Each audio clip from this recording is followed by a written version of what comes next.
Hello? Hello, hello. Yeah, hoping the microphone actually works this time. Oh, hello and welcome. This is Violet. We're about to do a cold start.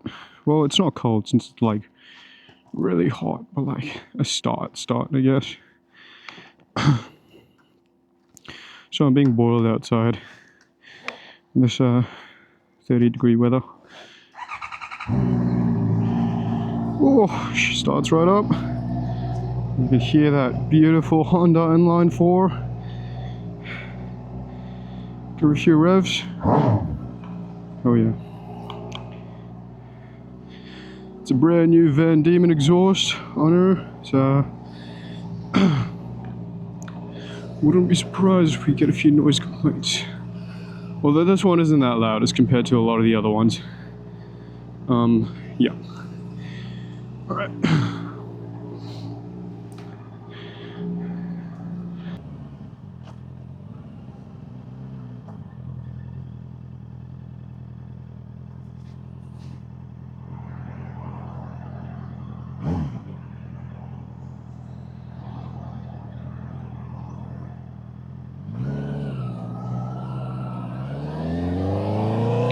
Alrighty, let's get this show started.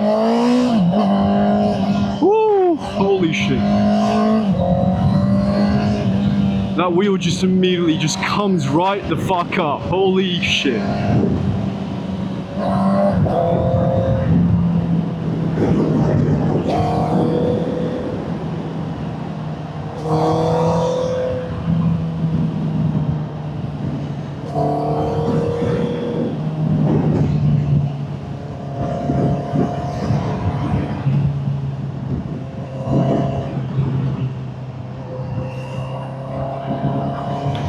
Holy shit. Alright, for those of you that don't know, this is my bike. Violet is a 2023 model CBR650R. A Honda Special. Designed to be their middleweight category sport bike. It is an absolutely beautiful machine. Normally it gives about like 94-ish horsepower. This baby is slightly detuned, producing 79.5 horsepower. And am I gonna filter here? No, I'm not.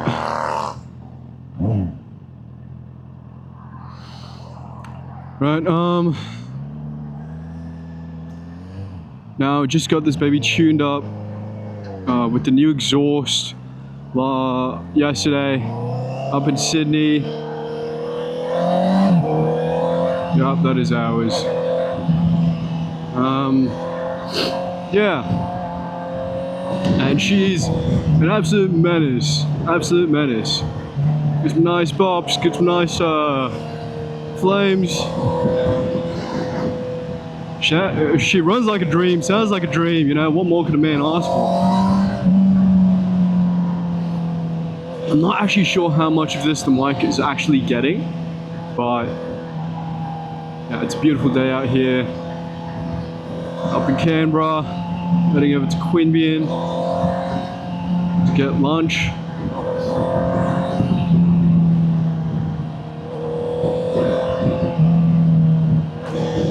Now, as having ridden both the CBR650R restricted model, the CB650R Lambs, the CB650R unrestricted, and now the CBR650R unrestricted, I have to say, it is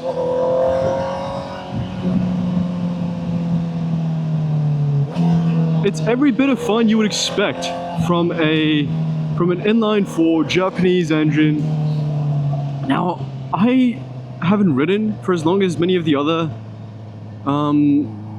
creators you may see on any platform, but having had a few bikes under my belt, this bike, I can confidently say, like very confidently say, this bike is very, very different, even within its own category. Like, when you think middleweight sport, you think Brutale 800, you think R7, you think maybe the RS660, the Daytona, all that good stuff, right?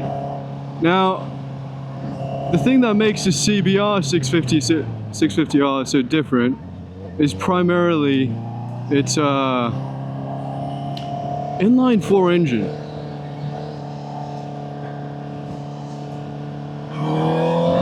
And the fact that it has a very high power band, not unlike the R6, means it's not that appealing as a regular street bike. Because if you're a non-racer looking to get into riding, you're like, oh hey, I just need this for like a bit of weekend fun. You'd normally go for a torque monster like the R7, right? Something with a lot more low-end torque that gets you going right off the get-go. Whereas this one, you do get plenty of torque, don't get me wrong. And there is plenty of power, but you can see I'm in third right now. I'll go down to second, and there still isn't that much of a kick, even all the way up at 6,000 RPM. It's when you wind it up to like about 8,000, it actually like starts to feel like, oh wait, this is pulling now. Yeah, which makes this unique because it's not. Yeah, if you're gonna take this on a track, 100%, it's gonna be like super fun, really high revs, you know. And it gets you that speed as well. This thing's done about 220 in my hands. I know some people are pushing about to 240 kilometers per hour speaking. It is quite a powerful beast. But if you're like a beginner-ish rider, if you watch Yaminu, I think he calls the category beginner plus. If you're a beginner plus rider, this would be perfect. And think of this little video as like a review. Because it lacks that low end torque, it is. Oh, what's up there, buddy? I think he's good. I'll check on him on the way back.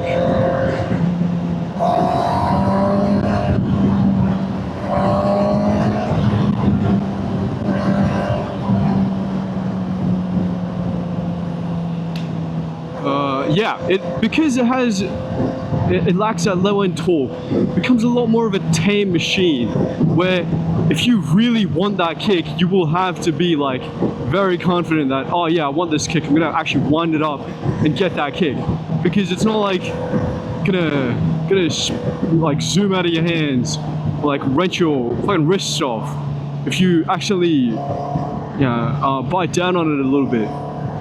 It is very tame, which is an absolute blast, you know.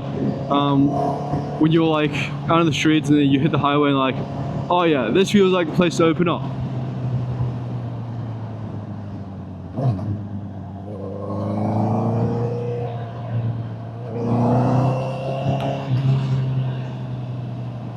Alrighty, what is happening up there? Why is there so much traffic?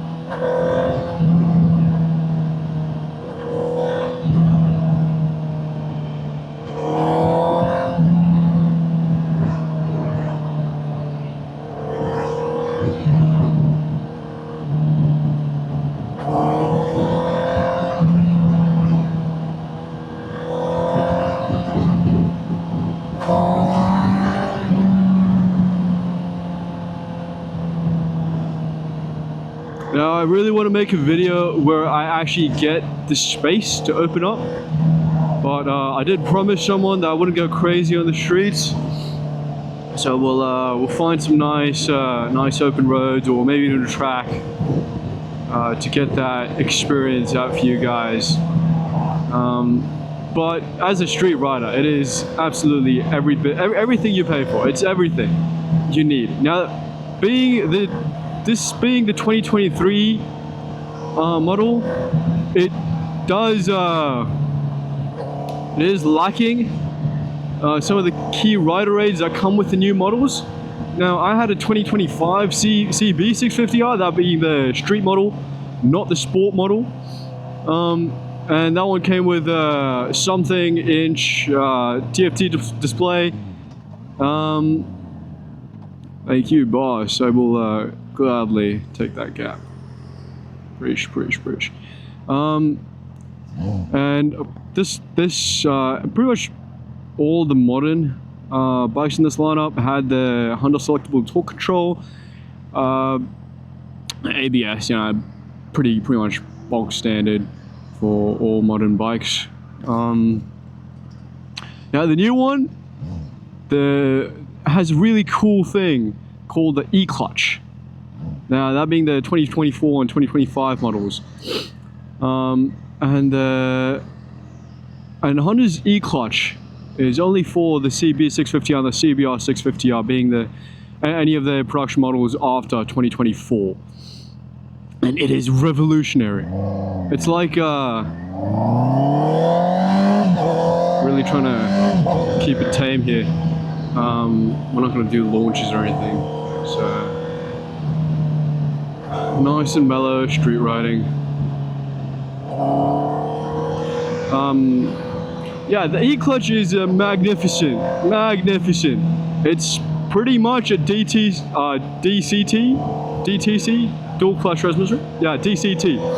Sorry, it's pretty much a DCT but for a bike. Like, and it's so nice. And it's like you roll up to a traffic stop, bike's still in first gear, you touch nothing, you just stop. And you want to go again, you just grab the throttle, off you go. It's so nice. And the difference between the CB650R and the CBR650R is literally just the base structure of the bike itself. The engine is the same, the rider aids are pretty much the same, everything is literally the same, except the CB has an iconic headlight. It's a street bike with a neo cafe sort of style, which makes it very appealing to anyone who's like commuting or whatever. And it's got a much more comfortable riding position. Really, oh, is that a wheel slip? No.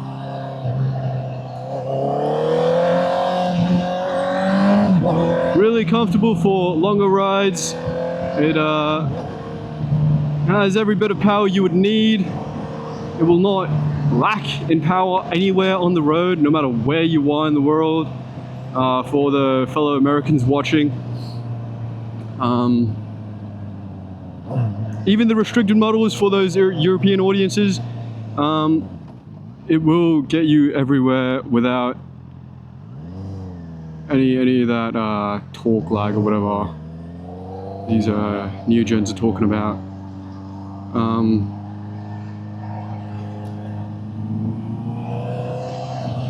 What the fuck is that behind me? Why do you sound so loud? Guess we're getting hungry jacks today. Alrighty, I think we can park. It should be good. Right, that is it for today, ladies and gentlemen. I'll post a lot more running the bike, but for now that is that. Stay tuned, and this is Dio out.